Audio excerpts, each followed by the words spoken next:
Jenazah kanak-kanak yang meninggal dunia dipercayai akibat influenza selamat dikebumikan di Tanah Perkuburan Islam Bandar Al-Muhtafi Billah Shah AMBS di Kuala Terengganu pada malam 15 Oktober.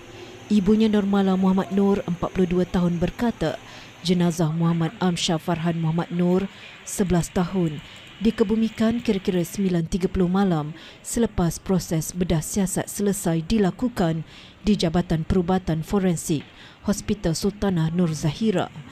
Media semalam melaporkan pasangan suami isteri terpaksa menangguhkan pengebumian anak lelakinya yang meninggal dunia akibat influenza.